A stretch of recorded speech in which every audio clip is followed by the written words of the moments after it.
Donald Trump's first cabinet meeting of his second term was anything but ordinary. With key administration figures present and an unexpected guest in Elon Musk, the meeting touched on a sweeping range of policies, from drastic federal workforce cuts to a high-stakes Ukraine strategy and tough talk on trade. So, what are the biggest takeaways from Trump's first cabinet meet?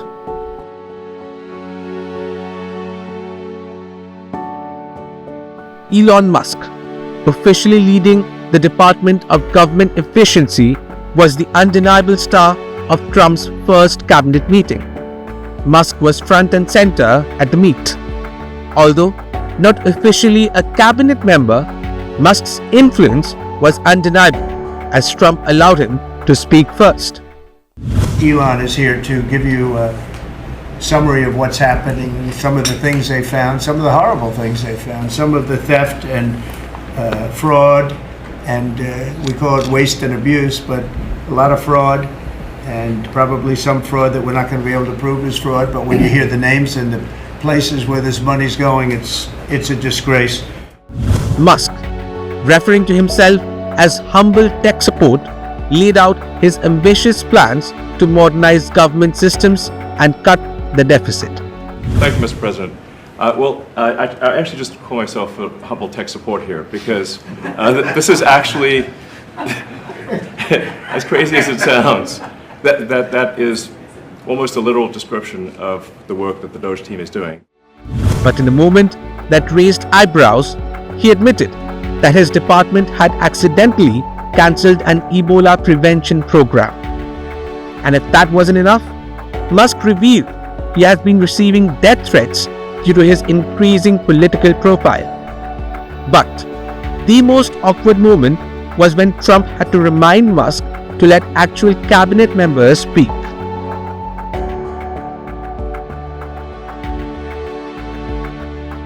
If you're a federal worker, then you must be worried because Trump and Musk are coming for your jobs.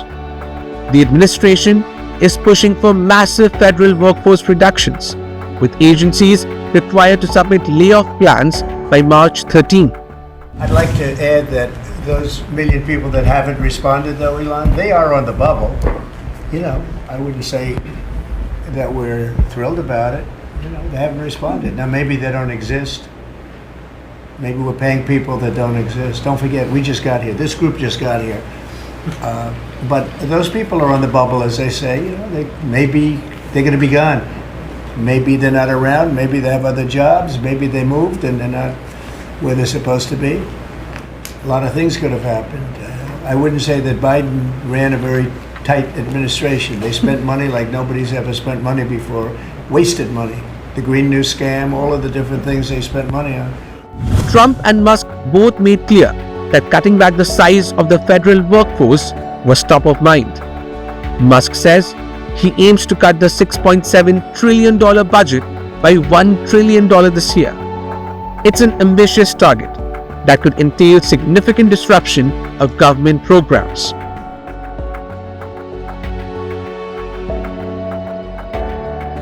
Now, Trump didn't hold back when discussing trade.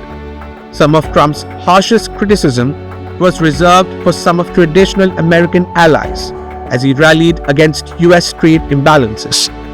Trump also swiped at Canada, claiming the country is almost entirely dependent on the US economy. The damage has been done. We've lost millions of people due to fentanyl. It comes mostly from China, but it comes through Mexico and it comes through Canada. And I have to tell you that, you know, on April 2nd, I was going to do it on April 1st, but I'm a little bit superstitious, so I made it April 2nd. The tariffs go on, not all of them, but a lot of them. And I think you're going to see something that's going to be amazing. We've been taken advantage of as a country for a long period of time. We've been tariffed. The president's administration is preparing to slap tariffs on Canada, Mexico, the European Union, and other nations on specific goods.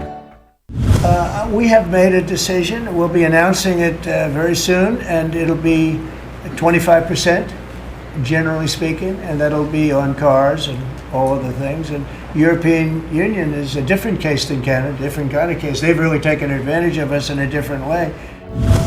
Other tariffs are expected to get into effect in early April, including reciprocal tariffs on any countries that have duties on American products.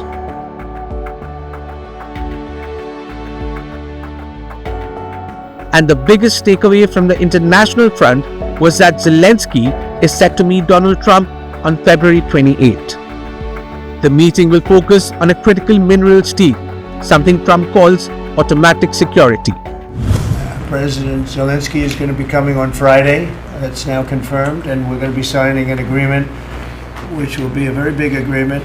And I want to thank Howard and Scott for the job you guys did in putting it together. Really did an amazing job. And that'll be on rare earth and other things.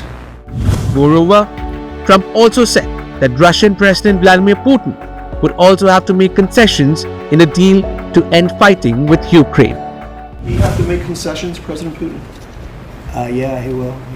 He's going to have to. And I believe that because we got elected, that war will come to an end.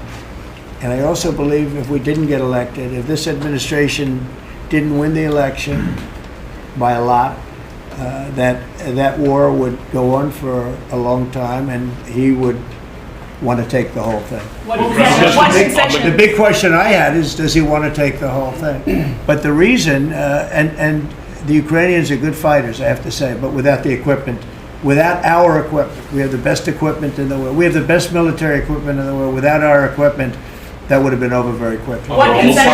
So, there was a lot to unpack from Donald Trump's first cabinet meeting. From Elon Musk making waves as the de facto power player, to Trump's bold declarations on workforce cuts, Ukraine, and tariffs. The meeting gave us a clear picture of where this administration is headed. With big changes in store, Trump's second term is shaping up to be as unpredictable as ever. Bureau Report, India Today Global.